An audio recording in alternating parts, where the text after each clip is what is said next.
All right, so for those that know me, know that I love talking in front of people, so this could be really long. But I'm kidding, I don't. So we're going to make it short.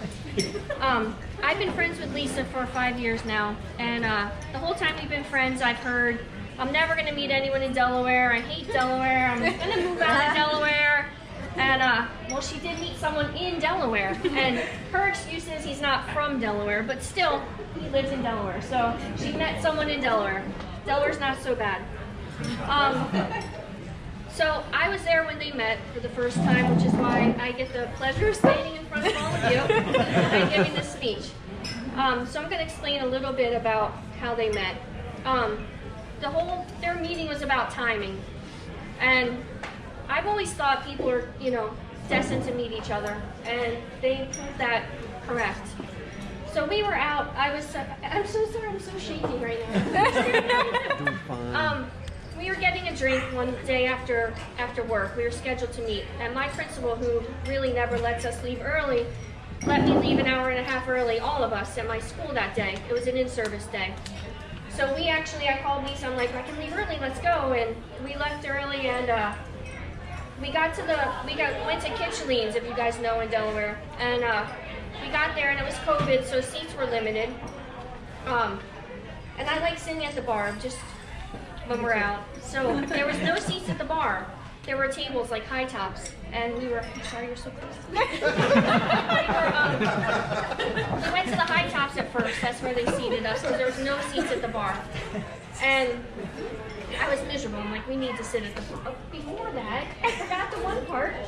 I never make decisions, and it gets on Lisa's nerves. And she went to change it on me. She's like, we could go to this place or this place. And I'm like, no, we're going to Kitchleen's. It's the only time I probably ever said, this is where we're going. And then we get there, and we're at the high tops, and I'm like, we're not sitting here. We need to go to the bar.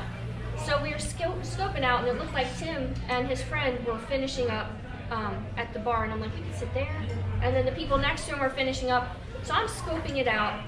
And the people next to Tim, there was a couple, they got finished and they paid their tab. So we went, I think I had Lisa go up to the hostess and ask if we could sit there. So she asked the hostess, and she let us sit up there, and we sat there, and we're there a couple minutes ordering our beers. And Lisa ended up ordering a beer. Were you drinking it, Tim? Yeah, I thought he was drinking it too. It's an unusual beer. It's like a seasonal beer. It's not around all the time. And Lisa happened to order the same beer. And Tim ordered paid for our next round of beers. And Lisa got up on the top. And you guys know Lisa, she can be like, got up and was like, did you just buy our beers? And big girl voice. that's what she thinks. So Tim was like, yeah, he was such a nice guy, like not a jerk hitting on somebody, just a nice guy. Like, he bought a round of beers, and that was going to be it. It was going to be over. He wasn't going to say much at all. And I went to the bathroom a couple times, and Tim, they talked a little bit. We talked a little bit throughout it. And he just seemed nice. He had really kind eyes. And, I don't know Tim. I didn't know Tim, but he just got, I think, honest eyes, like sweet eyes. And I forgot where this was going. So Tim was like finishing up. I think he actually ended up staying longer than he was going to. And I could tell he was getting ready to pay. And I was like, if you don't leave here without his number, I don't even know what. Do not let him leave without getting his number. Yeah. And I didn't know, but Tim heard me say that, and actually gave her a card and said, do with it what you want. So she called him the next day, I think, or texted. And then they ended up just talking on the phone, and they hit it off from that moment on. So it truly is about timing, and it blows my mind, because if I hadn't gotten off work an hour and a half early, he would have been gone. And they wouldn't have met. And if we had decided to go out that day, they wouldn't have met. And it was COVID, so people weren't going out. So it is, it is. It was meant to be. It was meant to be, yeah. So I want to read you. She talked about her list. I have what she wrote down. So you guys, do you guys want to hear it? So she wrote kind. Tim is kind. She put easygoing, and Tim is easygoing. she put affectionate. He seems very, very affectionate with Lisa. Funny. Tim makes everyone laugh. Jovial. Except Lisa.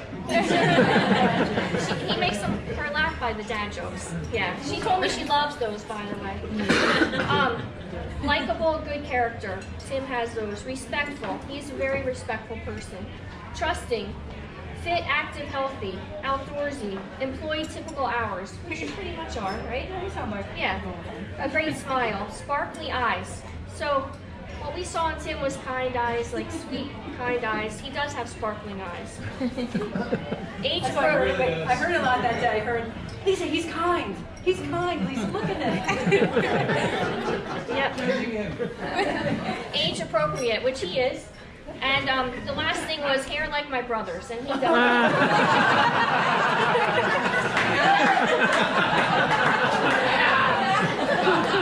That's not on the list, but it should have been.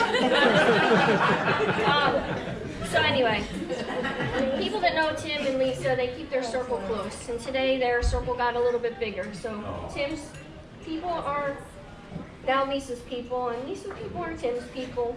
And we love you all, like your family. So I'm so happy I was there when you first exchanged your first words. I'm so thankful I was here to see you exchange your vows. That was so gross. So let's raise a glass and whatever you're drinking, and share a toast for Lisa.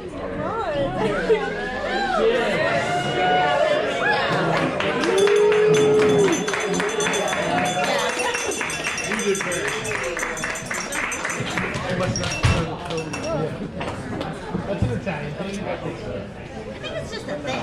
I think it's like a main Crust that.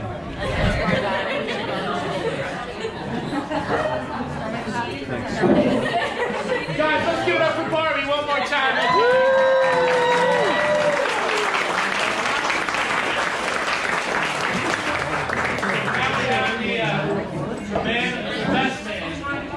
The best. Guys, let's give it up for Dan White.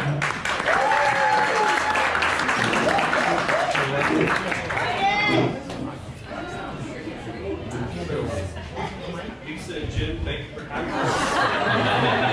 us. We just met the other day, so I wanted to say thank you for having all of us. Appreciate the invite. I have known Tim for, I guess, the better part of 20 years. He has been a close friend of mine throughout the better part. First 10 years he was my boss, so it was kind of forced. So I had to. But it's Tim, so I figured I'd ride it out and stick with him. And it's probably personally and professionally one of the best things I ever did. Tim has always been there for me, both obviously as working for him and as a friend. And raising two daughters, he was there to supply me with multiple books to read to help me along that process. Right. But to this day, Tim's someone I call and rely on and ask for advice, and very important to me as well as everyone else in this room. So I will say, the first time I got a text, I was trying to find the text, but I get a random text from Tim, and he goes, I met someone. So that's great, Tim, good job. And he goes, oh, no, I really met someone. And he proceeded to tell me how you made him feel, how he felt like he could be himself. There was nothing that he needed to hide, and it was pure joy. And then I had the opportunity to finally meet you, although a few times I met you, it wasn't like it was really the greatest place to talk, because it was... Yeah, you were working. At a football. I was drinking. If you want, I was drinking too, but we'll call working. But to hear him talk about you and how happy you make him, I guess his eyes, you guys do sparkle. But to hear how happy he is and excited about life and his future, we all thank you for giving him that. So, raise a glass. Cheers. Cheers. Cheers. All right, guys, give it up for Dan White, please.